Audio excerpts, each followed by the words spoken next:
Class 7th geography का chapter है human environment interactions the tropical and सब tropical region. Human geography में हम जैसे देखें तो ह्यूमन इन्वायरमेंट इंटरैक्शंस यानी कि ह्यूमन बींग्स के आजू बाजू उनका इन्वायरमेंट, तो उस इन्वायरमेंट के साथ में वो कैसे इंटरैक्ट करते हैं, किस तरह से वो इन्वायरमेंट में अपने आप को सरवाइव करने के लिए क्या मॉडिफिकेशंस लाते हैं, इन्वायरमेंट से क्या लेते हैं, इन्वायरमेंट को क्या देते हैं, ये सारा सब कुछ हम ह्यूमन इन्वायरमेंट इंटरैक्शंस में पढ़ने वाले हैं। यहां पे स्पेसिफिकली चैप्टर में क्या दिया है, दी ट्रॉपिकल एंड सब ट्रॉपिकल रीजन। अर्थ में क्या है, 0 डिग्री होती है इक्वेटर। ट्रॉपिक ऑफ कैंसर से ट्रॉपिक ऑफ कैप्रिकॉर्न के बीच में क्या होता है, ट्रॉपिकल एरिया कहते हैं हम। ह्यूमन इन्वायरमेंट इंटरैक्शन जो है तो इस ट्रॉपिकल एरिया का समझेंगे, और सब ट्रॉपिकल रीजन मतलब क्या है, ट्रॉपिकल रीजन से ऊपर, ये सब ट्रॉपिकल रीजन का ट्रॉपिकल सब ट्रॉपिकल दिया गया है। अगर आप ये पूरा बैंड देखेंगे, जो पूरा बैंड दिख रहा है आपको डार्क कलर में, रेड कहना चाहो जो कलर कहना चाहो, ठीक है, ये क्या हो गया, ये ट्रॉपिकल रीजन हो गया। ठीक, क्यों, क्योंकि यहाँ पे सनरेज डायरेक्ट आती है, जैसे सन है ना हमारा, तो यहाँ पे सनरेज डायरेक्ट आती है। जैसे इंडिया में tropic of cancer Madhya Pradesh से पास होता है 23 डिग्री, उसके नीचे का पार्ट, तो इंडिया में ट्रॉपिकल क्लाइमेट भी है, ये ट्रॉपिकल एरिया है पूरा, क्लियर। और उसी के साथ साथ में सब ट्रॉपिकल क्या होता है, तो ट्रॉपिकल से थोड़ा सा ऊपर वाला जो बैंड रहता है, ठीक है, तो लगभग 5 डिग्रीज में जो फ्लक्चुएटिंग एरिया रहता है, जहां पे amount of solar insulation receive होती है वो वैरी करती है, ठीक है। Tropic of Cancer, Tropic of Capricorn के ऊपर नीचे ±5 डिग्रीज, क्लियर है। तो ये सब ट्रॉपिकल हो गया, ये वाला पूरा एरिया ट्रॉपिकल और सब ट्रॉपिकल कहलाएगा। मतलब यहां पे सोलर इंसुलेशन क्या रहेगी, ज्यादा रहेगी, सोलर इंसुलेशन ज्यादा रहेगी, हीट ज्यादा रहेगी। तो अब हम ये ट्रॉपिकल और सब ट्रॉपिकल इसे पढ़ने वाले हैं कि इन एरियाज में जो लोग रहते हैं वो किस तरह से इंटरैक्ट करते हैं, मतलब नेचर के साथ में, उनका जो इन्वायरमेंट है, उनके आजू बाजू क्या चीजें हैं क्या नहीं है, वो सारा सब कुछ हम समझने वाले हैं। क्या है ह्यूमन इन्वायरमेंट इंटरैक्शंस में भी द ट्रॉपिकल एंड सब ट्रॉपिकल रीजन। यहां देखो, तो ट्रॉपिकल के लिए हम अमेजॉन बेसिन पढ़ेंगे, अमेजॉन रिवर पे, ठीक है, और गंगा ब्रह्मपुत्र बेसिन पढ़ेंगे जो इंडिया में है, गंगा और ब्रह्मपुत्र रिवर का। तो इन दोनों एग्जांपल्स के थ्रू हम इन दोनों रिवर्स के आजू बाजू किस तरह से लोग रह रहे हैं, एक ट्रॉपिकल एक सब ट्रॉपिकल एरिया में है, क्लाइमेटिक जोन में है, तो वो सारी चीजें आपको क्या हो जाएगी, क्लियर हो जाएगी। तो वो एक फोटो दिखाते हैं रेणुका को, तो इसमें क्या है, अलग अलग लोग हैं, अलग दिखने वाले, अलग कल्चर को फॉलो करने वाले, कोई ड्राई रीजन्स में रहते हैं, कोई कहां पे रहता है जहां पे बहुत बारिश होती है, सारी चीजें। क्योंकि वर्ल्ड में आप देखोगे तो कितने सारे अलग अलग लोग हैं, अलग अलग कल्चर है, अलग अलग कस्टम्स है, तो सबका रहने का तरीका अलग है, सबका कपड़े पहनने का तरीका अलग है, सबका खाने का तरीका अलग है। कैसे ये लोग अलग हो सकते हैं लेकिन सबके अपने इन्वायरमेंट के साथ में इंटरैक्ट करते हैं। हम देखते हैं वर्ल्ड में कितनी डाइवर्सिटी है। जो लोग ट्रॉपिकल एरियाज में रह रहे होंगे, अंकल की फोटो के हिसाब से डाइवर्सिटी है, तो वैसे ही हम देखेंगे कि ट्रॉपिकल एरिया में रहने वाले लोगों का अलग रहना सहना सारी चीजें होगी। वैसे ही सब ट्रॉपिकल रीजन्स में जो लोग रहते होंगे उनका अलग रहने का तरीका, सारी चीजें रहती होगी। बेसिन समझेंगे, बेसिन क्या होता है ये भी बता देता हूं, चलो मैं।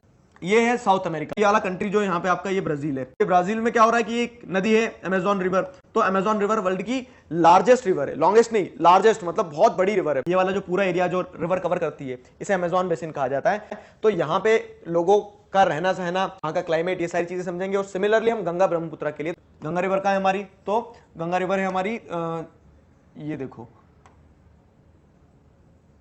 क्लियर है। तो ये यहाँ पे गंगा रिवर है, यहाँ पे ब्रह्मपुत्र रिवर है, तो ये गंगा ब्रह्मपुत्र बेसिन जो है, तो यहाँ पे हम गंगा ब्रह्मपुत्र का देखेंगे कि गंगा। इस वीडियो में हम पढ़ेंगे life in the Amazon basin.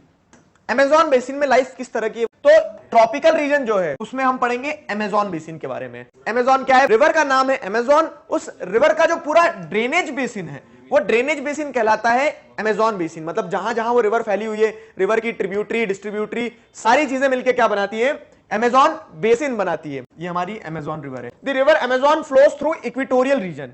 तो लगभग जैसे यहां पे है 0 डिग्री, ये यहां पे कहीं सिचुएटेड है साउथ अमेरिका इस तरह से, ठीक है। 0 डिग्री इक्वेटर होता है, और इक्वेटर से 10 डिग्रीज इधर चले जाओ, 10 डिग्रीज इधर चले जाओ, तो इतने एरिया में क्या है, पूरा अमेजॉन बेसिन फैला हुआ है। अब ये क्योंकि इक्वेटर पे है, तो इक्वेटर पे बारिश ज्यादा होती है। क्यों, ये इक्वेटर है, इक्वेटर पे क्या होता है, सनरेज डायरेक्ट रहती है, डायरेक्ट सनरेज के कारण ज्यादा इवापोरेशन तो ज्यादा प्रेसिपिटेशन, और जब ज्यादा प्रेसिपिटेशन होगी तो यहां क्या होता है कि बहुत घना जंगल बन गया, ठीक है, घना जंगल बन गया, और रिवर्स ओरिजिनेट होकर जाने लगी यहां से, तो पानी और कंटिन्यूअसली मिलने लगा। अब रिवर का पानी ऊपर से इक्वेटर पे है, इस कारण से पानी, और इतना पानी, तो फिर पेड़ भी बहुत सारे, तो बहुत डेंस फॉरेस्ट बना हुआ है। उस सेंस में क्या बन जाता है, यहां पे एक डेंस फॉरेस्ट बनता है जो अमेजॉन रेन फॉरेस्ट कहलाता है। यहां पे अमेजॉन बेसिन लाई करता है। ये क्लियर हो गया। Equatorial, the river Amazon flows through equatorial region. Equatorial क्या है समझ में आ गया ना, इक्वेटर से 10 डिग्री ऊपर 10 डिग्री नीचे का जो एरिया है। It flows from the mountains to the west and reaches the Atlantic Ocean to the east. अधिकतर लोग क्या सोचते हैं कि रिवर है, यहां समुद्र है, तो रिवर यहां से कहीं से निकलती होगी, ऐसी आती होगी, लेकिन ये गलती करते थे। क्लियर करता हूं मैं। यहां पे क्या है, एक माउंटेन रेंज है एंडीज, तो रॉकीज और एंडीज, तो ये नीचे जो माउंटेन रेंज है, तो माउंटेन से क्या होता है आपको पता है, माउंटेन से क्या होता है बताओ जरा, माउंटेन से रिवर्स ओरिजिनेट होती है। अब माउंटेन से यहां से बहुत सारी रिवर्स ओरिजिनेट हुई है, और उन बहुत सारी रिवर्स में एक रिवर कौन सी है, अमेजॉन रिवर, मेन रिवर है जो बहुत बड़ी सी है, अमेजॉन है, clear. Amazon is the largest river in the world, मतलब साइज में बहुत बड़ी है। Which river is the longest river in the world, ये अमेजॉन रिवर को बहुत सारी ट्रिब्यूटरीज ज्वाइन करती है। ट्रिब्यूटरीज मतलब क्या होती है, which one tributes the water into the main river, ठीक है। तो एक नदी जिसमें दूसरी नदी अपना पानी लाके ट्रिब्यूट कर देती है, वो ट्रिब्यूटरी कहलाती है, क्लियर। तो it flows from mountains to the west, तो जो वेस्ट में माउंटेन्स हैं, जो एंडीज माउंटेन है, इन माउंटेन से ओरिजिनेट होती है रिवर। इन माउंटेन से ओरिजिनेट होने के बाद में फ्लो करती है mountains to the west and reaches to the Atlantic coast to the east, ठीक है। और बहते बहते बहते बहते कहां है, अटलांटिक, ये अटलांटिक ओशियन है पूरा, अटलांटिक ओशियन में पानी ड्रेन कर देती है अमेजॉन रिवर, ले जाके अपना पानी वहां डाल देती है। क्योंकि आप खुद सोचो कि समुद्र से कोई रिवर ओरिजिनेट होगी तो रिवर किस काम की रह जाएगी, नमकीन पानी रहेगा। Reverse mouth is in east, ये ध्यान रखना, रिवर का माउथ ईस्ट में, माउथ मतलब क्या होता है कि रिवर जहां पे पानी अपना ड्रेन कर रही है, माउथ वो होता है, ठीक है। तो river's mouth is in east. Numerous tributaries join Amazon river to form the Amazon basin, ये जो मेन रिवर है, मेन रिवर में बहुत सारी रिवर्स क्या होती है, ज्वाइन होती है, सारी रिवर्स ज्वाइन होकर एक डेल्टा बनाती है, पूरा एक बेसिन बनाती है। बेसिन क्या होता है कि जो पूरा एरिया जो कवर कर रही है रिवर बहते समय, तो ये बहुत बड़ा एक बेसिन बनाती है और फिर जाके ईस्ट में ड्रेन कर जाती है, क्लियर है। तो the river basin drains proportions of Brazil, parts of Peru, Bolivia, Ecuador, Colombia and small part of Venezuela. तो अब देखो कितनी सारी कंट्रीज को कवर करती river, Ecuador, Colombia, Venezuela, Peru, Bolivia, इन सारी कंट्रीज में अमेजॉन ड्रेनेज बेसिन फैला हुआ है, ठीक है।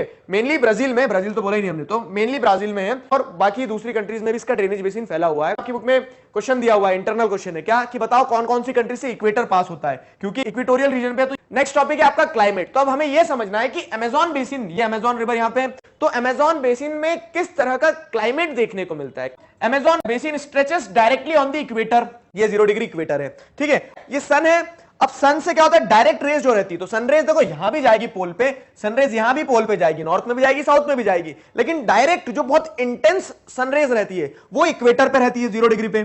बोलो हाँ या ना, रहती है, क्योंकि यहाँ पे क्या डायरेक्ट सनरेज मिल रही है। यहाँ पे जो ये वाला जो पार्ट रहता है 0 डिग्री, ये सन के एकदम टुवर्ड्स क्या रहता है, डायरेक्ट रहता है, तो इस कारण से जो सनरेज आने वाली है वो बहुत ज्यादा इंटेंस आती है। तो अब ये जो पूरा अमेजॉन एरिया है, अमेजॉन बेसिन है, तो ये इक्वेटर पे ही है, इक्वेटोरियल रीजन में है पूरा। तो Amazon basin stretches directly on the equator, clear, therefore it is characterized by hot and wet climate throughout the year। देखो क्या है, इक्वेटर पे है, therefore it is characterized by hot क्यों, क्योंकि इक्वेटर पे सनरेज डायरेक्ट जा रही है। वेट क्यों बोला गया है यहाँ पे, गीला कैसे हो सकता है, सन के सामने है तो चलो समझ में आ गया गर्म है, लेकिन गीला कैसे हो सकता है, तो it is characterised by hot का कारण समझ में आ गया क्योंकि डायरेक्ट सनरेज जा रही है। And wet climate throughout the year, गीला क्लाइमेट साल भर ऐसे होता है क्योंकि अब सनरेज डायरेक्ट आ रही है यहां से, तो ये आजू बाजू जो पूरे ओशियन है ना, यहां पे क्या होगा, पानी गर्म होगा, पानी गर्म हुआ तो अब क्या होगा, इवापोरेशन होगा, ठीक है। इवापोरेशन होगा, क्लाउड फॉर्मेशन होगा, प्रेसिपिटेशन होगा, बारिश होगी। अब जहां से पानी उठा है वहीं पानी आसपास गिरेगा, तो यहां पे क्या होता है, अब देखो आप अमेजॉन बेसिन तीनों तरफ से क्या है, लगभग समुद्र से घिरा हुआ है। अब तीनों तरफ से समुद्र से घिरा हुआ है, इवापोरेशन होता है इक्वेटर पे क्योंकि तो हॉट रहता है। अब इवापोरेशन होगा, बारिश भी होगी खूब, और बारिश होगी तो उसके चलते क्या होने वाला है, और जब बारिश होगी तो वेट भी हो जाएगा। तो इसीलिए कहा गया है इक्वेटर पे है, therefore it is characterised by hot and wet climate throughout the year. आया समझ में, इस तरह का जो क्लाइमेट होता है ना, जहां पे हॉट भी है बहुत ज्यादा और वेट भी है, तो उसे इक्वेटोरियल क्लाइमेट कहा जाता है। Both day and nights are almost equally hot and humid. अब यहां दिन हो या रात, एक तरह की ह्यूमिडिटी एक तरह का, तो दिन और रात दोनों समय क्या रहती है, बहुत ज्यादा गर्मी रहती है और ह्यूमिडिटी। तो क्योंकि अब यहां पे क्या होता है, बारिश हो गई और सनरेज तो डायरेक्ट आती ही रहेगी, तो बारिश भी हो रही है तो गीला भी है और सनरेज भी है, तो बहुत ह्यूमिडिटी होती है। क्यों होता है इस तरह का क्लाइमेट वो भी बता दिया मैंने आपको, क्योंकि बारिश भी हो रही है और गर्मी भी हो रही है। ठीक, आगे क्या है, it rains almost every day. क्या होता है, सुबह से धूप निकलती है, 4 बजे तक धूप रहती है, सिचुएशन एकदम मैच्योर हो जाती है, ठीक है। बहुत ज्यादा इंटेंस हीटअप के कारण क्या होता है, शाम होते होते बादल छाने लगते हैं और बारिश होने लगती है। तो it rains almost every day, तो हॉट एंड ह्यूमिड क्लाइमेट होता है, और सुबह से गर्मी और शाम होते होते बादल बन जाते, बारिश हो जाती है। तो इस सेंस में लिखा है it rains almost every day, हर दिन क्या होती है यहाँ पे, बारिश होती है। Day temperatures are high with very high humidity, ठीक है।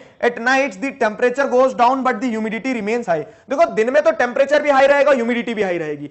ज्यादा टेम्परेचर है, सब कुछ गीला गीला है क्योंकि रोज बारिश हो रही है, तो बहुत ज्यादा चिपचिपाहट लगेगी, ठीक है। बहुत ज्यादा क्या होने वाली, ह्यूमिडिटी होने वाली है, और टेम्परेचर भी ज्यादा है। अब लेकिन रात में सन तो चले गया, ठीक है। सन कहां चले गया, तो सन अर्थ के दूसरी तरफ चले जाता है। सन चले गया तो टेम्परेचर उतना ज्यादा नहीं होगा, लेकिन वो गीलापन जो है, ठीक है, चारों तरफ पानी पानी है ना, तो रात में ह्यूमिडिटी तो रात में भी रहेगी, क्लियर। तो इसीलिए मतलब ऐसा माना जाता है कि दिन हो या रात हो एक जैसा ही माहौल देखने को मिलता है यहाँ पे।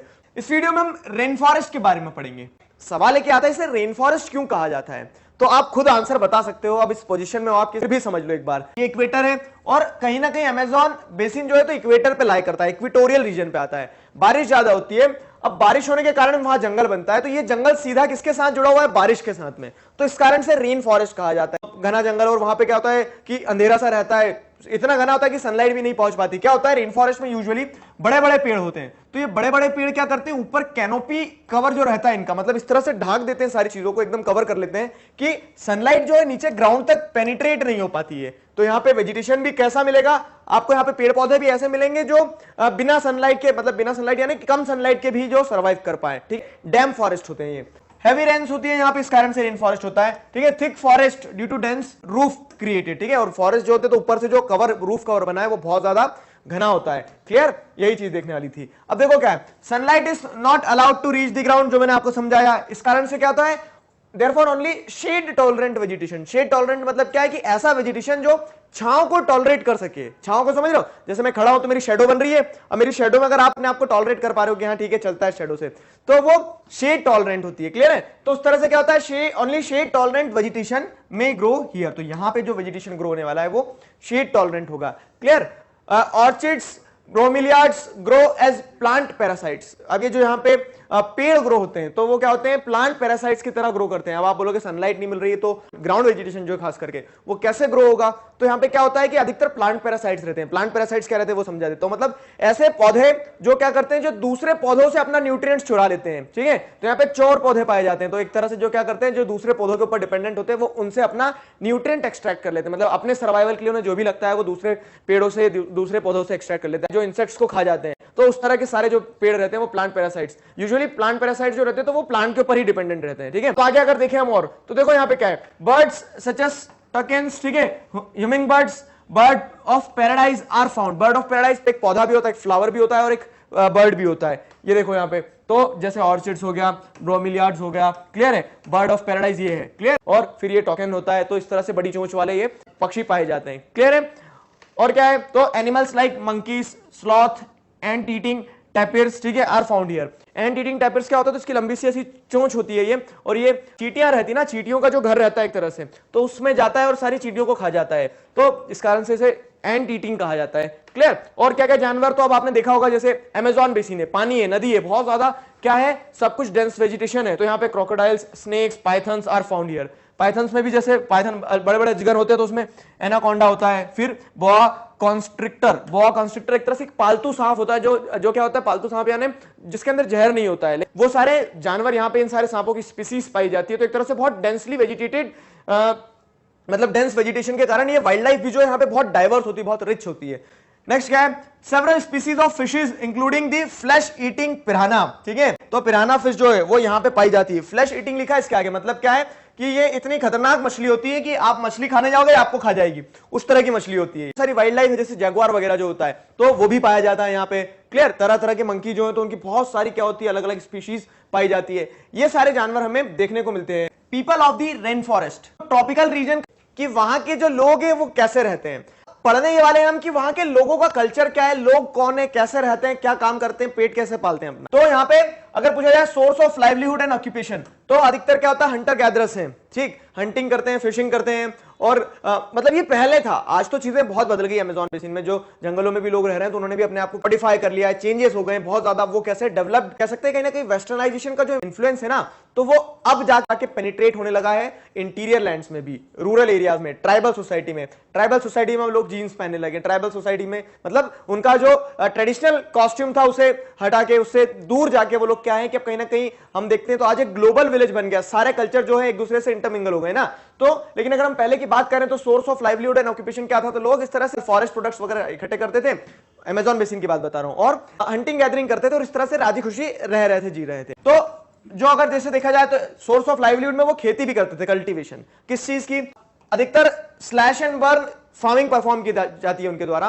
स्लैश एंड बर्न आपको पता है ना क्या है, तो वो पेड़ों को काटते थे, आग लगा देते थे, और फिर जो आग लगाने के बाद में जो भी रेसिड्यू रहता था, जो एशेस रहती थी, ठीक है, तो उसमें क्या करते थे, सीड्स वगैरह ग्रो करते हैं। तो इस तरह से बाय क्लियरिंग फॉरेस्ट, जंगल साफ करके वो crop such as tapioca, pineapple, sweet potato, ये सारी क्रॉप्स ग्रो करते हैं, ठीक है। और हंटिंग जो परफॉर्म करते थे, तो hunting was mainly perform by women. देखो किस तरह से सोसाइटी टू सोसाइटी डिफरेंसेस हमें देखने को मिलते हैं कि हमारे यहाँ क्या रहता है, यूजुअली हंटिंग और ये सारी एक्टिविटीज में मेन को एसोसिएट किया जाता था, लेकिन हम देख रहे हैं कि जो अमेज़न बेसिन वाला जो एरिया है वहां पे जो लोग हैं तो वो अपना जीवन यापन करते हैं, तो उसमें हंटिंग भी करते हैं, चलो ठीक है, लेकिन hunting was mainly performed by women, women के द्वारा हंटिंग परफॉर्म की जाती थी। क्लियर है? आगे क्या है देखो, तो the staple food is manioc, also known as cassava, that grows under the ground like the potatoes, ठीक है। तो एक कंद फल होते हैं, कंद फल मतलब क्या है, जो जमीन के नीचे उगने वाले हैं, ठीक। तो इस तरह का एक मैनियोक जिसे कसावा भी कहा जाता है, इस चीज की वहां पे खेती की जाती है। ये स्टेपल फूड हो गया लोगों का, ये वो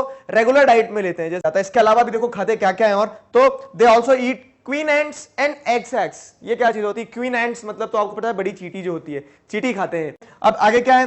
एग्स, तो ये मकड़ी के अंडे होते हैं, वो भी खाते हैं। Clear? Cash crops like coffee, मेज, कोकोआ आर ऑल्सो ग्रोन। तो अब ये कैश क्रॉप है, कैश क्रॉप मतलब क्या है, डायरेक्ट बेची जाती है, जैसे कॉफी ग्रो होती है बहुत ज्यादा, ब्राजील वगैरह जो है, तो कॉफी पोर्ट वगैरह यहाँ पे क्या है, कॉफी बहुत ज्यादा ग्रो होती है। तो कॉफी जो ग्रो होती है तो कॉफी को क्या करेंगे, बेचेंगे ये लोग, ठीक है। Cash crop. मेज जो ग्रो होता है तो खुद भी खाते हैं, बेचते भी हैं। फिर उसके बाद में क्या है, कोकोआ चीजों को क्या किया जाता है, बेचा जाता है, कल्टीवेट किया जाता है कैश क्रॉप की तरह। क्लियर है? कैश क्रॉप मतलब मार्केट ओरिएंटेड, जिसे बेच के पैसा कमाया जा सके। अब देखो, people live in thatched houses shaped like beehives. तो इस तरह से क्या होता है, घास फूस के बने हुए जो घर रहते हैं उनमें रहते हैं, ठीक है, जो एक तरह से कैसा लगता है जैसे कि मधुमक्खी का छत्ता हो, ठीक है। तो उस तरह के घर में रहते हैं। फिर उसके बाद में क्या है, बड़े बड़े भी घर भी होते हैं, मतलब यही लकड़ी से मिट्टी से बने हुए जो थोड़े अपार्टमेंट टाइप जो बड़े घर होते हैं, तो मलोका हाउसेस जो होते हैं। There are other large apartments houses called Maloka with a steepy slanting roof। अब देखो स्लैंटिंग रूफ है, अमेज़न रेन फॉरेस्ट में अंदर जंगलों में जो लोग रहते हैं तो वैसे स्टीपी स्लोप वाले घर बनाते हैं। क्यों वो स्टीपी स्लोप इसलिए देते हैं क्योंकि यहाँ पे बारिश बहुत ज्यादा होती है। अब बारिश होती है तो क्या है कि वो पानी जो भी गिरेगा छत पे तो वो बह के नीचे आ जाए, इस कारण से क्या ऐसे स्टीपी स्लोप्स बनाए जाते हैं। देखो ये स्टीपी स्लोप्स हैं, ठीक है, ताकि बारिश का पानी थमे ना, उस पे नीचे सीधे आ जाए। क्लियर? आगे क्या है, change in the life of Amazon. अब ये क्या है, ये उनका, हम जैसे देखा जाए तो आज से 50 साल पहले जो लोग थे तो वो इस तरह से रहते होंगे। आज भी इंटीरियर लैंड में अगर बहुत ज्यादा अंदर जाओगे तो आज भी आपको लोग ऐसे रहते मिलेंगे, ट्राइब्स जो हैं वो आपको ऐसे रहते दिखते मिलेंगे। लेकिन फिर भी क्या है, लार्ज स्केल पे हमें चेंज देखने को मिलता है। There are change in the life of Amazon, ठीक है। वहां पे जो लोग हैं तो उन लोगों ने बहुत ज्यादा बदलाव देखा है।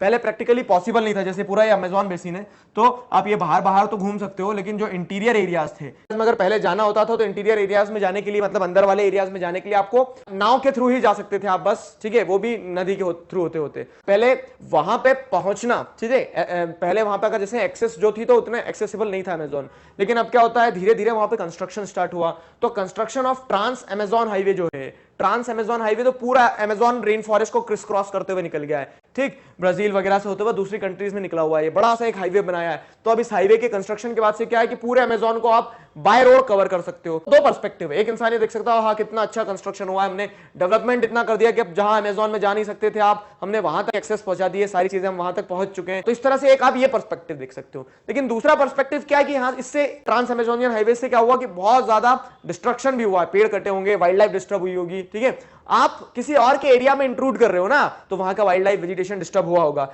तो the indigenous population was pushed out of the area and forced to settle in new areas. जो वहां के इंडिजिनियस लोकल थे तो उन लोकल्स को वहां से हटाना पड़ा, अपनी जगह छोड़ के जंगलों में रहते तो जंगलों में से उन्हें बाहर निकाल दिया गया कि आप बाहर जाओ, ठीक है, यहाँ पे क्या होगा, कंस्ट्रक्शन होगा, पेड़ कटेंगे, ये सारी चीजें। फिर क्या होता है, they were forced to settle in new areas, दूसरे एरिया में उन्हें मजबूर कर दिया गया कि आप यहाँ जाके रहो। क्लियर? उसके बाद में क्या है, the developmental activities are leading to the gradual destruction of biological diverse rain forest. Biological diverse rain forest यानी क्या है कि यहाँ पे इतने सारे पेड़, इतने सारे पक्षी, इतने सारे जानवर, सारी चीजें, जो डाइवर्सिटी बहुत ज्यादा है। लेकिन ये जो कंस्ट्रक्शन हो रहा है, ये डेवलपमेंट के नाम पे आप पेड़ काटते जा रहे हो, आपने पेड़ काट दिया मतलब आपने बहुत सारे जानवरों के घर काट दिए, उनके घर तबाह कर दिए। अब वो कहां जाएंगे बताओ? कहीं ना कहीं यहाँ की जो इको डाइवर्सिटी थी वो डिस्टर्ब हो रही है। उसका इंपैक्ट क्या हो रहा है, तो उसका इंपैक्ट देखो, अमेज़न फॉरेस्ट को कहा जाता है lungs of the world. Lungs of the world मतलब यहाँ इतने पेड़ है और इतनी ऑक्सीजन रिलीज होती है कि पूरा वर्ल्ड क्या है, यहीं से ब्रीथ कर रहा है एक तरह से देखा जाए तो। मतलब ऐसा नहीं कि सिर्फ वहीं से ब्रीथ कर रहे हैं हम, दूसरे भी एरियाज है, दूसरे भी फॉरेस्टेड ट्रैक्स हैं, लेकिन वो बहुत ज्यादा जो ऑक्सीजन सप्लाई होता है विश्व भर में, Amazon forest is having a great share in that. Clear? When you are disturbing the ecological diversity over there, तो उसके चलते कहीं ना कहीं इंपैक्ट आपको देखने को मिलेगा। तो जो क्लाइमेट चेंज होता है, ग्लोबल वार्मिंग की हम बात करते हैं, तो मतलब एक फैक्टर नहीं है कोई, तो मल्टीपल फैक्टर्स एक साथ काम कर रहे हैं कहीं ना कहीं, ठीक है। मल्टीपल फैक्टर्स क्लाइमेट चेंज में आप जो गैसेस का कंपोजिशन है वो गड़बड़ होता है। जैसे अगर वहां पे आग लग जाती है कंस्ट्रक्शन वगैरह के कारण, बहुत बार आग लगती है, तो हम देखते हैं रेन फॉरेस्ट जब जलते हैं, ऑस्ट्रेलिया में फॉरेस्ट फायर हुआ, अमेजॉन फॉरेस्ट फायर हुआ, तो इसका इंपैक्ट आप अगर समझो लॉन्ग टर्म में क्या होने वाला है कि क्लाइमेट चेंज और जो तरह तरह की समस्याएं हैं वो फेस करना पड़ेगी। कहीं ना कहीं क्या है कि एक जो बैलेंस नेचर का होता है ना, वो आप डिस्टर्ब कर रहे हो इस तरह से जब आप इंट्रूड कर रहे हो तो। ठीक है, इस वीडियो में हम पढ़ेंगे life in the Ganga Brahmaputra basin, या फिर दो पार्ट्स में आप डिवाइड कर लो चैप्टर को। एक हम देखेंगे ट्रॉपिकल एरिया में लाइफ, दूसरा देखेंगे सब ट्रॉपिकल एरिया में लाइफ। तो ह्यूमन एनवायरमेंट इंटरेक्शन में हम सब ट्रॉपिकल रीजन के बारे में पढ़ेंगे, समझेंगे। जैसे क्या है, एक गंगा रिवर है, एक ब्रह्मपुत्रा रिवर है। अब दोनों मिलकर क्या बनाती है, गंगा ब्रह्मपुत्रा बेसिन बनाती है। ये पूरी गंगा रिवर, ये पूरी ब्रह्मपुत्रा रिवर, दोनों मिलेगी तो क्या बनाएगी, गंगा ब्रह्मपुत्रा बेसिन। ज्योग्राफी समझने की कोशिश करना, सब ट्रॉपिकल कैसे हो गया, ट्रॉपिक ऑफ कैंसर के नीचे नीचे ट्रॉपिकल। ठीक, अब ट्रॉपिक ऑफ कैंसर के ऊपर ऊपर क्या है, तो ये है सब ट्रॉपिकल। अब ये जो सब ट्रॉपिकल रीजन है ये वाला, क्योंकि सब ट्रॉपिकल रीजन में लाई करता है, इसीलिए हम गंगा ब्रह्मपुत्रा बेसिन को रेफरेंस में लेके इस टॉपिक को पढ़ने की कोशिश करेंगे। It lies in the subtropical region, पता है हमें। अगला क्या है, the tributaries of river Ganga like the Ghaghar, the Son, the Chambal, the Gandak, the Kosi, ठीक है, and the tributaries of Brahmaputra drain it. अब क्या है, ये जो पूरा बेसिन बनता है ना, जिसे बेसिन कहते हैं हम, कैचमेंट एरिया जो रहता है, तो वो किससे बनता है पता है, एक तो मेन रिवर हो गई, तो मेन रिवर जैसे हो गई गंगा, गंगा रिवर में उसकी ट्रिब्यूटरीज, डिस्ट्रीब्यूटरीज पहले भी बता चुका हूं, एक बार और समझाता हूं। देखो, तो जैसे मेन रिवर जा रही है, मेन रिवर में अगर कोई रिवर आके मिल रही है, if the main river is receiving a tribute from another river, it is known as its tributary. जो अपना पानी ले जाके ट्रिब्यूट करेगी वो ट्रिब्यूटरी हो गई है। ठीक है, तो ये ट्रिब्यूटरी। अब क्या होता है, तो जो बेसिन बनता है, तो गंगा रिवर की जितनी भी रिवर्स मिल रही है गंगा में, वो ट्रिब्यूटरीज गंगा की, वैसे ब्रह्मपुत्रा रिवर की जो ट्रिब्यूटरीज है, जैसे लोहित वगैरह जो होती है, तो इसकी ट्रिब्यूटरी है ब्रह्मपुत्रा रिवर की। ये सारी रिवर्स मिलने के बाद में क्या करती है, बहते हुए जाती है और एक पूरा कैचमेंट एरिया बनाती है, जिसे हम गंगा ब्रह्मपुत्रा बेसिन के नाम से जानते हैं। ठीक है, तो इसकी ज्योग्राफी अगर हम समझे कि यहाँ पे और क्या क्या चीजें हैं, तो सिर्फ नदियां ही नहीं है ना, नदी के अलावा जैसे क्या है, प्लेन एरियाज हैं। तो गंगा ब्रह्मपुत्रा प्लेन्स होते हैं। प्लेन्स क्या है, जैसे ये नदी है, अब ये नदी क्या लाती है अपने साथ, मिट्टी कण लाती है। ठीक है, तो मिट्टी वगैरह सब जमा हो जाती है ना, जो यहाँ पे डिपॉजिट हो जाती है, तो वो क्या बना देती है, एक प्लेन एरिया बना देती है। तो इस तरह से हर नदी के आजू बाजू में प्लेन एरियाज रहते हैं जो कि फर्टाइल रहते हैं। ठीक है, तो प्लेन्स हैं, माउंटेन्स हैं बहुत ज्यादा। ज्योग्राफी में अगर हम देखेंगे ना, तो गंगा ब्रह्मपुत्रा वाला जो एरिया है, यहाँ पे ज्योग्राफी के कारण ये नदियां हैं बहुत सारी। ज्योग्राफी क्या है कि यहाँ माउंटेन्स हैं बड़े बड़े, हिमालयाज हैं। अब ये हिमालयाज जो है, तो हिमालयाज में क्या ऊपर बर्फ जमती है, ग्लेशियर्स बन जाते हैं, वो ग्लेशियर से पानी मिलता रहता है, इस कारण से रिवर पेरिनियल हो जाती है, साल भर बहती रहती है। ठीक है, तो प्लेन से, माउंटेन से ऑक्सबो लेक्स बनते हैं यहाँ पे। ये रिवर्स क्या करती है, प्लेन एरिया में आने के बाद में इस तरह से बहुत ज्यादा म्यांडर्स बनाती है। किसी दिन बहुत तेजी से पानी आया और रिवर का एक लूप कट ऑफ हो गया, ये रिवर के क्या है, इस तरह से बहुत सारे लूप्स बनते हैं। रिवर्स क्या करती है, मेंडर बनाते हुए चलती है ना, रिवर ऐसा तो नहीं कि सीधे सीधे जाएगी एकदम, बस चलते रहो। क्या करेगी, बहुत सारे लूप्स बनाती, मेंडर्स बनाती, मोड़ होते हैं जो रिवर में। अब क्या होता है, किसी दिन क्या होता है कि रिवर अपना कोर्स अगर चेंज कर लेती है, ठीक है, ज्यादा बारिश वगैरह हो जाती है, तो रिवर ने रास्ता चेंज कर लिया, ऊपर का जो लूप रहता है ना, ऊपर का जो लूप रहता है, ये क्या अलग कट ऑफ हो जाता है उससे। ठीक है, बाहर निकल जाता है अलग। तो देखो, नदी ने जो सालों पहले क्या बनाया था, डिप्रेशन बनाया था, जो गड्ढा बनाया था वो तो रहेगा। ठीक है, तो यहाँ पे बारिश में पानी भर जाएगा इस तरह से, तो एक लेक बन जाता है ऐसा, जो ऑक्सबो की तरह होता है। ये ज्योग्राफी है वहां की। तो मतलब ये सारे फीचर्स देखने को मिलते हैं। यहाँ पे मानसून टाइप ऑफ क्लाइमेट होता है गंगा ब्रह्मपुत्रा प्लेन में, क्योंकि हम देखते हैं कि टाइम के एक पीरियड में, मतलब साल के एक पीरियड में, यानी जुलाई, अगस्त, सितंबर, अक्टूबर, तो इन टाइम पीरियड में क्या होता है, यहाँ पे बारिश होती है। क्यों, क्योंकि विंड्स जो आती हैं ओशियन से, साउथ वेस्ट विंड्स जो आती है, वो क्या लेके आती है अपने साथ में, मॉइस्चर लेके आती है। वो मॉइस्चर जो लेके आती है, तो मॉइस्चर प्रेसिपिटेट करते हुए जाती है, तो इस कारण से क्या होता है, यहाँ पे बारिश बहुत होती है हमारे यहाँ उन 4 महीनों में। लेकिन अमेज़न बेसिन में तो क्या है कि 12 महीने बारिश होती रहती है। तो ये हमारे यहाँ गंगा ब्रह्मपुत्रा प्लेन की ज्योग्राफी है। यहाँ पे प्लेन्स हैं। प्लेन्स का फायदा क्या है, they are suitable for agriculture. Plain area है, फर्टाइल है, पानी भी है, खूब खेती करो। ठीक है, तो यहाँ पे क्या होता है, कल्टीवेशन ऑफ पैडी, वीट, मेज, सोरग्राम, ग्राम्स, मिलेट्स, तरह तरह की 777 प्रकार के अनाज हमारे देश में ग्रो किए जाते हैं। तो ये हमारी ज्योग्राफी का हमें एडवांटेज मिला। गंगा ब्रह्मपुत्रा प्लेन में लोगों की मेन सोर्स ऑफ लाइवलीहुड क्या रहा है, एंशिएंट टाइम्स अगर देखते हैं तो आज चीजें बदल गई है, लेकिन पहले अधिकतर लोग एग्रीकल्चरली डिपेंडेंट होते थे। ठीक है, उनका main source of livelihood agriculture होता था।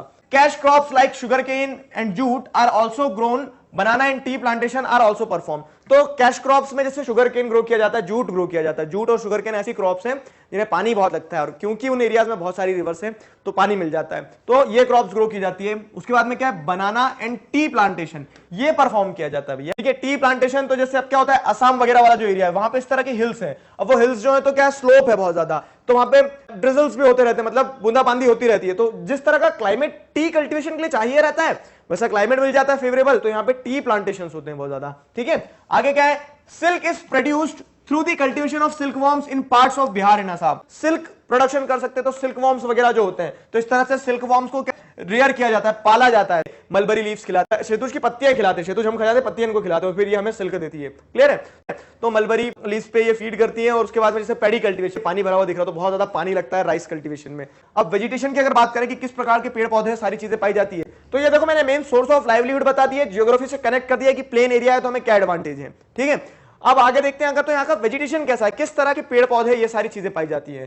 तो the Ganga and Brahmaputra plains have tropical deciduous tree.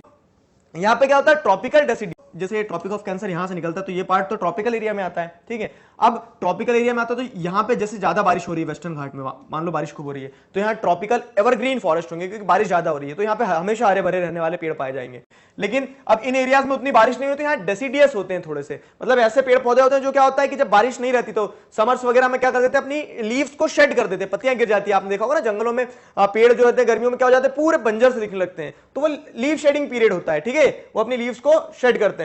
Tropical deciduous trees grow in Ganga Brahmaputra plain along with teak, sal and peepal. तो ये पेड़ के एग्जांपल हो गए, टीक, साल, पीपल। पीपल का पेड़ होता है बड़ा सा बहुत। ठीक है, ये सारे पेड़ ग्रो होते हैं। फिर क्या होता है, thick bamboo groves are common in Brahmaputra plain. ठीक है, तो नॉर्थ ईस्टर्न स्टेट्स ये हमारे ये वाले जो पार्ट है, मणिपुर, मिजोरम, नागालैंड, त्रिपुरा, आसाम, सिक्किम, ठीक है, अरुणाचल प्रदेश, तो ये 7 सिस्टर्स हैं हमारी, ये वाले जो स्टेट्स हैं। इन स्टेट्स में क्या होता है, इन स्टेट्स में ब्रह्मपुत्र रिवर बहते हुए आती है, मेनली आसाम में जैसे। तो ये जो स्टेट्स हैं यहाँ पे जो वेजिटेशन है ना, तो यहाँ का वेजिटेशन मेनली क्या है, यहाँ पे आप देखोगे बहुत सारे बैम्बू ग्रूव्स, तो वो बैम्बू ग्रूव्स ग्रो होते हैं। वो ऐसा पता है ग्रास होती है वो, अगर आप देखोगे बोटानिकली तो उस चीज को ग्रास की कैटेगरी में डाला गया है, किसे, बैम्बू को, तो वो बहुत ज्यादा ग्रो हो जाते हैं बड़े बड़े। तो आप जो मैं बताना चाहता था, मूवीज वगैरह में आप देखोगे तो अगर कहीं नॉर्थ ईस्टर्न स्टेट को दिखाया गया है, वहां की अगर क्लिपिंग्स है तो वहां का वेजिटेशन आपको कैसा देखने को मिलेगा, वहां का वेजिटेशन आपको देखने को मिलेगा बहुत ज्यादा बुशेस हैं, पेड़ पौधे हैं, और पेड़ पौधों में आपको बैम्बू ही बैम्बू दिखना है। ठीक है, the delta area is covered with mangrove forest. Mangrove forest में क्या होता है, तो इस तरह से आप देखोगे ओशियन जो कोस्टल रीजन होता है, जो समुद्री तट होता है, तो समुद्र वाले रीजन में इस तरह से पेड़ जो रहते हैं तो वो पेड़ ग्रो होते हैं। इनकी रूट जो रहती है, ऐसे पेड़ जिनकी जड़ें जमीन से ऊपर होती है। ठीक है, अब यहाँ तो जमीन क्या है, समुद्र रहता है ना, तो हाई टाइड्स लो टाइड्स होती रहती है, तो समुद्र के कारण यहाँ पे पानी जो है तो वो अलग तरह से कभी चढ़ता है बढ़ता है, और ये पेड़ जो रहते हैं तो आपस में इंटरलॉक्ड रहते हैं ऐसे, ये इनकी जड़ें जो है तो बहुत सारे एक मतलब नेचुरल बाउंड्री हो जाती है, ये पेड़ निकल गए ऊपर और इनकी जड़ें आपस में से जुड़ी हुई रहती है। ठीक है, तो ये ऊपर पौधा है, ठीक है, ये जड़ें और पानी यहाँ तक जैसे डूबा रहता है कभी। ठीक है, कभी क्या होता है पानी का लेवल यहाँ होता है तो जड़ें हमें दिखने लगती है, तो इस तरह से क्या होता है, ग्रो होते हैं मैंग्रोव। जब हाई टाइड होगी तो पानी यहाँ तक आ जाएगा। क्लियर, तो मैंग्रोव वेजिटेशन ये सारी चीजें पाई जाती है। In parts of Uttarakhand, Sikkim and Arunachal Pradesh coniferous trees like pine, deodar and fir can be seen. Ganga Brahmaputra basin जो है तो इसमें प्लेन एरिया आ गया ये वाला, चलो प्लेन आ गया। ठीक है, प्लेन के बाद में हमने क्या देखा कि ये यहाँ पे माउंटेनियस एरियाज भी है, नेपाल वगैरह, हिमाचल प्रदेश, उत्तराखंड जो है, ठीक है, सिक्किम जो है, तो ये एरिया ऐसा है गंगा ब्रह्मपुत्र बेसिन का जहां पे क्या है, पहाड़ है। अब पहाड़ पे आप जैसे जैसे ऊपर बढ़ते जाओगे तो वहां वेजिटेशन बदलते जाएगा। ये मैंने आपको समझाया है सारी चीजें वेजिटेशन वाले चैप्टर में। क्या होता है, वेजिटेशन बदलते जाता है, तो मैंने आपको समझाया था कि जैसे जैसे आप जमीन से ऊपर जाओगे ना तो आपका वेजिटेशन बदलने लगता है, तो वहां पे कोनिफेरस फॉरेस्ट वगैरह इस तरह के पेड़ देखने को मिलेंगे। क्लियर, तो वही हुआ यहाँ पे कि अरुणाचल प्रदेश, सिक्किम, उत्तराखंड, इन पार्ट्स में क्या देखने को मिलेगा आपको, कोनिफेरस ट्री। वाइल्ड लाइफ में क्या देखो तो elephants, tiger, deer, monkey are common, सारे सब कुछ देखे हुए आपने। ठीक है, the one horn rhinoceros is found in Brahmaputra plain, तो काजीरंगा नेशनल पार्क, वहां पे वन हॉर्न राइनोसोरस मतलब एक नाक वाला, ठीक है, एक सिंग वाला राइनोसोरस ये पाया जाता है। फिर क्या है, Bengal tiger, crocodile, alligator are found in delta area, तो ये भी पाए जाते हैं डेल्टा रीजन में। नदियों के किनारे पे अगर आप देखोगे तो ये आपको अपना मुंह खोलते हुए दिख जाएंगे। Variety of fish are found here such as the rohu, ठीक है, कटला एंड हिल्सा, तो ये फिश की भी अगर आप देखोगे तो दोनों ब्रैकिश भी और फ्रेश वाटर भी। ठीक है, क्योंकि अब ये गंगा ब्रह्मपुत्र प्लेन जो है तो अल्टीमेटली कहां जाने वाला है, हो गया आप तो समुद्र में जाके मिलेगा ये। ठीक है, समुद्र में जाके बे ऑफ बंगाल में। अब क्या होता है, तो यहाँ पे मछलियां कुछ ऐसी भी जो अंदर की तरफ माइग्रेट कर जाती है, तो ब्रैकिश वाटर फिश भी कहलाती है। ठीक है, मतलब जो खारे पानी में पाई जाती है। उसके बाद में फ्रेश वाटर फिश भी पाई जाती है, तो रोहू वगैरह जो होती है इनकी मार्केट में डिमांड भी बहुत ज्यादा होती है। मैं नहीं खाता हूं फिर भी पता है मुझे। अब देखो क्या है, तो ये सारी मछलियां पाई जाती है यहाँ पे। क्लियर, डेवलप ट्रांसपोर्टेशन इन बेसिन, क्या होता है कि वाटरवेज में दो तरह के इनलैंड और सी रूट्स होते हैं। तो इनलैंड वाटरवेज जो होते हैं, तो क्योंकि दो दो नदियां हैं, दो नदी बड़ी है, लेकिन इसके अलावा भी जैसे यमुना भी एक बड़ी नदी है ब्रह्मपुत्र से जो मतलब गंगा में जो जाके मिल रही है, तो ये बड़ी बड़ी जो रिवर्स है, इन रिवर्स पे क्या होता है, बहुत आसानी से बोट्स वगैरह जो है, ठीक है, तो वाटरवेज डेवलप किए जा सकते हो, डेवलप किए गए हैं। और यहाँ पे क्या चलता है, तो डेवलप्ड ट्रांसपोर्टेशन है यहाँ पे, ये पूरा जो बेसिन है यहाँ पे बहुत ज्यादा डेवलप्ड ट्रांसपोर्टेशन सिस्टम है, तो बहुत सारी बोट्स वगैरह क्या करती है, चलती है यहाँ पे। क्लियर है। अब ये जो एरिया है गंगा ब्रह्मपुत्र वाला, ये बहुत ज्यादा टूरिज्म को भी रिसीव करता है, टूरिस्ट को भी अट्रैक्ट करता है। वर्ल्ड वाइड से क्या देखने को मिलता है, टूरिस्ट आते हैं, और डोमेस्टिकली भी लोग जो है तो जैसे मथुरा वृंदावन वगैरह यहाँ घूमते फिरते रहते हैं। ठीक है, तो दोनों नेचर, अब जैसे आप नॉर्थ ईस्टर्न स्टेट्स में जाओगे तो सिक्किम वगैरह, आसाम वगैरह, वहां पे दार्जिलिंग वार्जिलिंग लोग घूमते हैं, तो नेचुरल ब्यूटी के कारण भी और रिलीजियस पर्पस के कारण भी, मंदिर वगैरह ये सारा सब कुछ है। ठीक, टूरिज्म भी गंगा ब्रह्मपुत्र बेसिन में बहुत एक बड़े स्केल पे ग्रो करा है। Next, population. अब देखो पॉपुलेशन का एक चैलेंज बन जाती है, लेकिन उत्तर प्रदेश आपको पता है हमारी कंट्री का सबसे ज्यादा पॉपुलेटेड स्टेट, पॉपुलेशन बहुत ज्यादा है उत्तर प्रदेश की, तो पॉपुलेशन चैलेंज बन रही है। क्यों? क्योंकि पॉपुलेशन क्या कर रही है, कहीं ना कहीं पॉल्यूशन फैला रही है। पॉल्यूशन कैसे फैला रही है कि आप देखते हो कि रिलीजियस एक्टिविटीज हो रही है, लोग रिलीजियस टूरिज्म के नाम पे जा रहे हैं, घूमने जा रहे हैं, तो वो क्या कर रहे हैं, अपना कचरा तो सारा वहीं नदी तालाबों में फेंक दे रहे हैं, तो कहीं ना कहीं ये पॉपुलेशन जो है वो एक पॉल्यूशन भी क्रिएट कर रही है। ठीक है, अब ये देखो इनलैंड ट्रांसपोर्टेशन जैसे डेवलप हो गया, बहुत सारी वाइल्ड लाइफ सेंचुरीज भी है, मैंने आपको बताया कि वाइल्ड लाइफ है यहाँ पे, टाइगर वगैरह सब कुछ पाए जाते हैं, तो ये जो फॉरेस्टेड ट्रैक्स हैं वहां पे wild life sanctuaries, national park वगैरह बना दिए गए, तो जैसे काजीरंगा एक बताया, दूसरा मानस है, मानस वाइल्ड लाइफ सेंचुरी। ठीक है, फिर ये रिलीजियस टूरिज्म को अट्रैक्ट करता है तो वाराणसी घाट। और ब्यूटी के अलावा हम जो देखेंगे तो जियोग्राफी के पर्सपेक्टिव से मैंने आपको ह्यूमन एनवायरनमेंट समझाया कि गंगा ब्रह्मपुत्र में किस तरह का ह्यूमन एनवायरनमेंट देखने को मिलता है। इस वीडियो में हम do you know facts discuss करने वाले हैं। तो when Spanish explorers discovered the Amazon river, तो स्पेनिश एक्सप्लोरर्स मतलब क्या, स्पेन से जब लोग निकले होंगे, एक्सप्लोरर्स मतलब क्या, लोग ढूंढने के लिए कुछ कुछ चीजें निकले थे, तो स्पेनिश एक्सप्लोरर्स जब स्पेन से निकले और वो अमेज़न रिवर को जब देखते हैं, बोलते हैं कि हाँ ये हमने डिस्कवरी कर लिया, हाँ कि ये रिवर है, इसका नाम अमेज़न रखेंगे। लेकिन अमेज़न क्यों रखेंगे, उसके पीछे कारण। ठीक है, तो they were attacked by the group of local tribes wearing headgears and grass skirts. ठीक है, तो उन्हें एक ट्राइबल ग्रुप ने अटैक करा, जो कैसे हैं, जैसे हम सोचते हैं ट्राइब्स के बारे में, हेडगियर्स वगैरह पहना हो, स्कर्ट वगैरह लगाई हो, पत्ते पत्ते के कपड़े, और उन्होंने अटैक करा स्पेनिश एक्सप्लोरर्स के ऊपर। These people reminded them of the fierce tribe, fierce मतलब क्या है, बहुत भयंकर, फिरोशियस जिसे कहते हैं ना, तो fierce tribes of women warrior known in ancient Roman empire as Amazons, hence name Amazon. तो मतलब जब इन लोगों के ऊपर उन ट्राइबल ग्रुप्स ने, आदिवासियों ने हमला करा, तो इन स्पेनिश एक्सप्लोरर्स को किसकी याद आई पता है, एंशिएंट रोमन में, जो इनकी एंशिएंट रोमन हिस्ट्री है ना, तो उसमें इसी प्रकार के एक बहुत भयंकर ट्राइब के बारे में जिक्र किया गया है, अमेज़न। ठीक है, तो उन ट्राइबल ग्रुप को अमेज़न कहा जाता, तो इन्होंने उस एरिया का नाम, उस फॉरेस्ट का नाम, उस नदी का नाम अमेज़न रिवर रख दिया।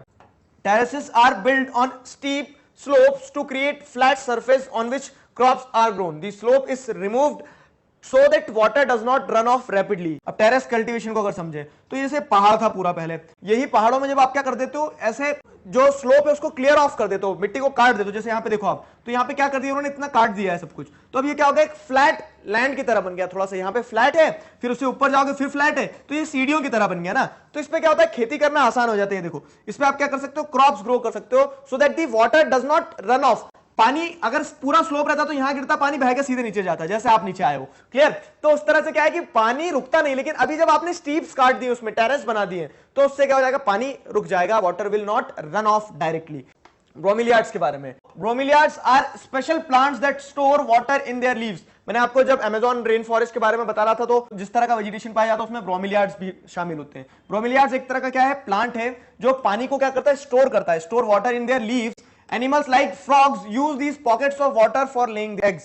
ठीक है, तो ये जैसे ब्रोमिलियार्ड्स है, तो ये अपनी लीव्स में, मोटी सी लीव्स होती है, इसके अंदर पानी को स्टोर करके रखता है। छोटे छोटे से जानवर होते हैं जो घुस जाते हैं इन पत्तियों के बीच में, जैसे फ्रॉग्स हो गया, तो वो अपने अंडे दे देते हैं यहाँ पे, बोलते हैं कि आपका घर है, लो हमारे बच्चों को पाल लेना इसमें। ठीक है, in the fresh water of river Ganga and river Brahmaputra a variety of dolphin locally called shushu, ये जो डॉल्फिन होती है also called as blind dolphin, इसे ब्लाइंड डॉल्फिन भी कहा जाता है, क्योंकि ये क्या करती है, मतलब बहुत अपनी ही डायरेक्शन में चलती है, ऐसा लगता है इसे दिख नहीं रहा है चीजें। Is found the presence of shushu is an indicator of health of the river. The untreated industrial and urban waste with high amount of chemical are killing this species. इसकी आंखें जो बहुत बारीक होती, बहुत बारीक, तो इसी कारण से इसे ब्लाइंड डॉल्फिन भी कहा जाता है। ये जहां पे देखने को मिलेगी, इसका मतलब क्या है कि वहां का पानी शुद्ध है, निर्मल है, साफ है। अब क्या होता है, ओरिजिनली ये डॉल्फिन जो है, ब्लाइंड डॉल्फिन जिसे शूशु कहा जाता है, वो देखने को मिलती है गंगा रिवर में, लेकिन अब क्या होता जा रहा है, जैसे धीरे धीरे इंडस्ट्रीज ग्रो करते जा रही है और इंडस्ट्रीज ने पूरे पानी को पल्यूट कर दिया है, तो उसके चलते क्या है कि ये जो डॉल्फिन अब बहुत कम दिखने लगी। मतलब ये क्या इंडिकेट करना चाह रहा है, ये इंडिकेट करना चाह रहा है कि पानी अब खराब होते जा रहा है नदियों का। और कौन खराब कर रहा है, तो हमारी सो कॉल्ड इंडस्ट्रीज, जिन पे हम क्या करते हैं, गर्व करते हैं कि हमने बहुत ज्यादा डेवलपमेंट कर लिया है। To accelerate the efforts to achieve universal sanitation coverage and to put force on sanitation, The Prime Minister of India launched the स्वच्छ भारत मिशन on 2 अक्टूबर 2014। ये तो सब जानते हैं आप, ठीक है। हमारे प्राइम मिनिस्टर श्री नरेंद्र मोदी जी ने क्या किया, तो 2 अक्टूबर 2014 पे उन्होंने एक प्रोग्राम लॉन्च किया, स्वच्छ भारत मिशन। तो इसका ऑब्जेक्टिव क्या है? इस मिशन का ऑब्जेक्टिव सिंपल सा, सीधा सा, सटीक सा ये है कि सैनिटेशन फैसिलिटी को इंप्रूव किया जाए देश में, ठीक है। लोगों के पास में एक प्रॉपर फैसिलिटी हो, प्रॉपर बाथरूम्स वगैरह, ये सारी चीजें हो, ताकि क्या हो, ओपन डिफिकेशन वगैरह या फिर उससे जुड़ी हुई जितनी भी समस्याएं हैं, जो लोग बाहर टॉयलेट जाते हैं तो जो प्रॉब्लम्स क्रिएट होती है, उससे हम क्या कर सकें, देश को छुटकारा दिला सके। अब आप बोलोगे ये ह्यूमन इन्वायरमेंट वाले चैप्टर में क्यों पढ़ रहे हैं हम? तो ये इसमें इसलिए पढ़ना है क्योंकि जैसे हम जो देख रहे हैं कि नदियां वगैरह जो पॉल्यूट हो रही है उससे, ठीक है। मैंने आपको बताया था ना लास्ट वीडियो लेक्चर में, जो लास्ट में एकदम टॉपिक्स बताए थे कि पॉल्यूशन बहुत ज्यादा हो रहा है, पॉपुलेशन बढ़ रही है, पॉल्यूशन हो रहा है, तो पॉल्यूशन का कारण एक ये भी है, इसे कंट्रोल किया जाए, ठीक है। To conserve the river Ganga, Namami Ganga programme has been initiated. अब जैसे मैंने आपको बताया गंगा रिवर बहुत ज्यादा पॉल्यूट हो रही है, ठीक, पॉपुलेशन बढ़ती है, तो गंगा ब्रह्मपुत्र बेसिन में बहुत सारी इंडस्ट्रीज आ रही है, जैसे सुशु डॉल्फिन का भी मैंने आपको बताया। तो ब्लाइंड डॉल्फिन हमारी क्या हो रही है, अगर खतरे में है तो उसके पीछे कारण कहीं ना कहीं पॉल्यूशन है। तो गंगा रिवर को साफ करने के लिए नमामि गंगा प्रोग्राम ये है हमारी कंट्री में लॉन्च किया गया है। आगे क्या है, स्लैश एंड बर्न। जो ट्राइबल पीपल हैं नॉर्थ ईस्टर्न स्टेट में, या फिर हम बात करते हैं कहां की, ट्रॉपिकल एरिया में, जैसे अमेज़न बेसिन है, तो वहां पे जो ट्राइब्स हैं वो स्लैश एंड बर्न परफॉर्म करते हैं। तो slash and burn is a way of cultivating land where farmers clear a piece of land by slashing और cutting down trees and bushes. पेड़ को काट दिया जाता है, ठीक है। These are then burned which releases the nutrients into the soil. और फिर इन पेड़ों को क्या किया जाता है, काटने के बाद में जला दिया जाता है, जिससे क्या होता है, सॉइल में न्यूट्रिएंट्स आते हैं। Now crops are grown in this cleared field for few years. और फिर क्या होता है, फिर कुछ सालों तक के लिए इसमें क्रॉप्स ग्रो की जाती है। After repeatedly using the patch of land. अब देखो क्या, जंगल था, काट दिया, इसमें आग लगा दी, आग लगाने के बाद में क्या होगा, न्यूट्रिएंट सारे जमीन में मिल जाएंगे। तो अब क्या होगा, इस पैच ऑफ लैंड पे खेती की जाएगी, खेती करेंगे कुछ सालों तक, ठीक है। After repeatedly using the patch of land the soil loses it's nutrients. तो अब आपने पेड़ एक बार जलाए थे, एक बार उसके अंदर ऐश मिली थी, राख मिली थी, अब वो न्यूट्रिएंट्स जब खत्म हो जाएंगे तब क्या करेंगे, सो इट इज अबेंडेंट, उस जमीन को खाली छोड़ते हैं। Then they clear another plot of land to plant. फिर उसी तरह से दूसरी प्रोसेस, तो दूसरा प्लॉट ऑफ लैंड देखेंगे, वहां पेड़ काटेंगे, आग लगाएंगे, वहां खेती करेंगे कुछ सालों तक। ये होता है slash and burn. Slash burn, खेती करो, आगे बढ़ो, ठीक है, वो चीज रहती है। तो in the mean time young trees grow in the old field, ठीक है। In this way soil fertility is restored. अब देखो क्या होगा, जिस जगह को उन्होंने खाली छोड़ा था ना, तो वहां पे फिर से पेड़ उगाएंगे अब, ठीक है। नेचर कितना प्यारा होता है, अब वहां फिर से पेड़ उगेंगे, वो पेड़ फिर से क्या हो जाएंगे, घने हो जाएंगे, और ये लोग दूसरे प्लॉट पे घूमते रहेंगे, और फिर एक दिन वापस घूम के शायद हो सकता है उसी प्लॉट पे आ जाए। तो सॉइल अपनी फर्टिलिटी को रीगेन कर लेता है, अपने न्यूट्रिएंट्स को रीगेन कर लेता है उतने समय तक। ये कम पॉपुलेशन में अच्छी चीज है, लेकिन पॉपुलेशन ज्यादा होगी तो आप ऐसे पेड़ नहीं काट सकते हो, ठीक है। और अधिकतर ट्राइब्स परफॉर्म करते हैं। तो in the mean time young trees grow in the old field. In this way soil fertility is restored. People can then return to it and start cultivating it again. फिर से उसको वापस cultivate किया जा सकता है, ठीक है। ये मैंने आपको बताया, और अब इसी के साथ हमारा चैप्टर होता है कंप्लीट।